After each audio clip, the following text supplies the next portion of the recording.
Welcome back, extraterrestrials, to the X-Files franchise breakdown. In this video, we're doing Season 1, Episode 21. We're nearing the end of Season 1.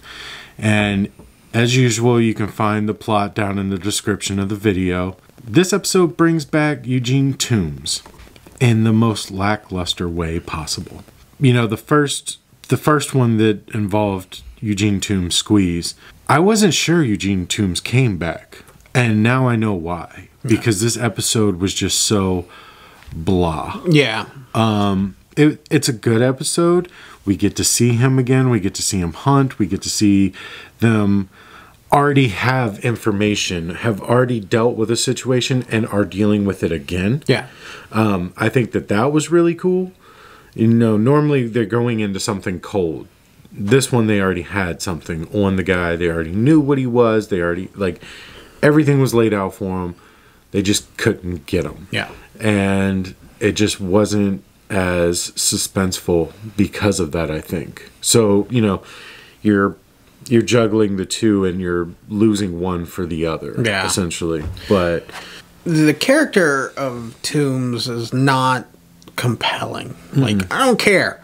If the X-Files was like, oh, let's take one of our newer episodes, let's take one of our older episodes and kind of add to it. Do it to Eve. Eve would have been a way better story to, like, give her more, you know? That would have been cool. Like, the little girls break out, but now they're, like, teenagers, and they don't know what they look like, you know? Yeah. Just something better, because this episode has 50% of pointlessness, where Scully is trying to link Eugene Tooms to one of the cases back in 33, and they finally figure it out, and it has no payoff. Yeah, it has no payoff, and the episode just ends. Yeah, the episode, Mulder murders him. No, he doesn't murder him. Okay, there's a difference between a federal officer shooting because of defense and a federal officer being like, the only way we're going to get him is if I turn the escalator on and crush him to death. Is that what happened? Yeah. Oh, okay. He turned the power onto the escalator because Tooms was underneath the escalator, like in a tunnel in the escalator. And so when he turned it on, the mechanism would have come down and, like, crushed him because of where he was at. How that ended? I saw that and I was like, what is happening right now? Yeah, the red goo was like blood. Let's just go upstairs. Like, I just thought that they were going upstairs. Wait a minute, Scully, we don't need to take the stairs. They have an escalator.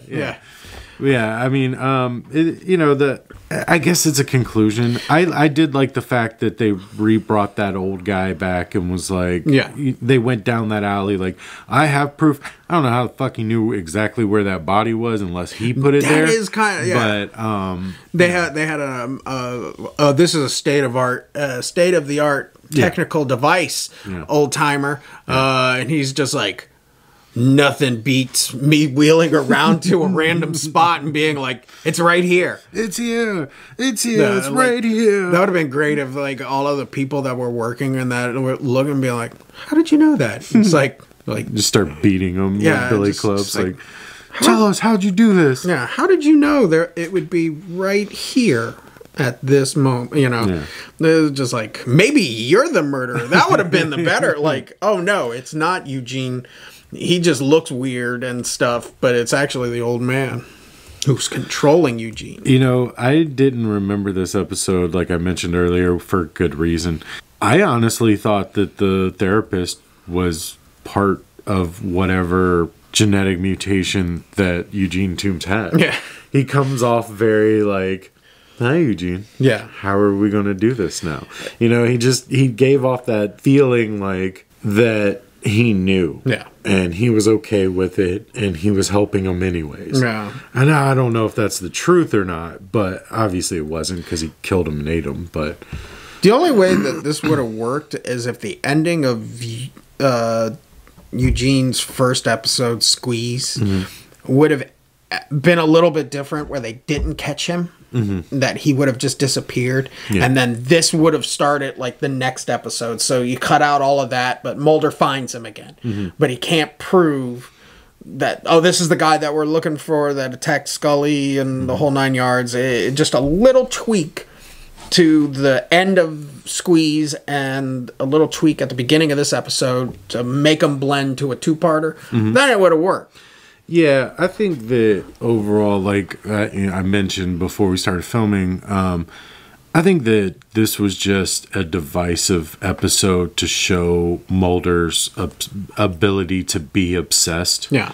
And also, we get introduced to Skinner. Yeah. For the first time. No, we've seen Skinner before. No, I don't remember him, but I'll take your word for it. He's the one that, when Mulder, I want to say in the episode where the airplane, nightcap, or something, he gives, Skinner gives Mulder Smoking the Man's address. What? Am I blending episode? I think you're blending the end of the show to the beginning of the show. I don't...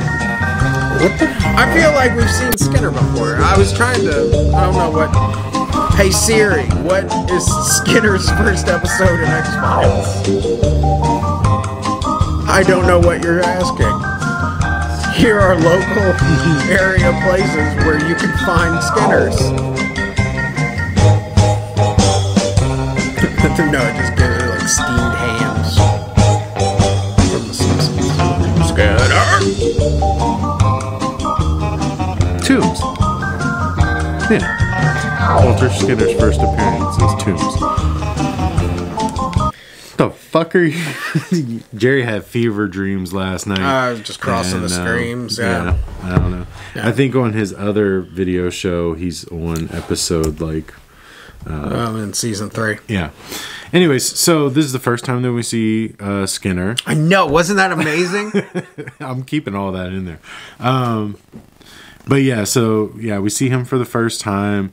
We see that Skinner understands Mulder's, obsession, but he's trying to wrangle him in. Mm-hmm. It's almost like Skinner wants him to be okay, which we find out later in the series. Yeah, he wants him to find out whatever he's working for is work. He's going to let him do his thing, but under certain guidelines. Mm-hmm. So we see, the episode was lame. I mean, it wasn't bad. I wouldn't say that this episode was bad. I would just say that it was the weaker of the two involving Eugene Tooms. No, it feels like a two-parter where it should have ran in. We were separated from Stretch to this for so long that I don't give a shit. So you're saying that if they were consecutive, it would have been better? It would have been a little bit better, yeah, because I would have cared more, and if it would have been, like I said, tweaked just a little bit to where we have just a different outcome, but the end result is that Mulder gets Tooms in the end. It is what it is. Well, I think one of the big things is like when Skinner is talking to Mulder, he's like, I understand your obsession with this. Yeah. And I think that opens up to like letting him get away with some things, letting him like sending him on his way for his ultimate goal. Mm-hmm. So I think that was that meeting between Dana and Mulder and the smoking man, Make-A-Wish man. I might just start referring to him as the Make-A-Wish man. Make-A-Wish man. And Skinner. I think that was like probably the most interesting part of the episode. There you have it. Take it or leave it. Tooms. What else? Yeah. All right.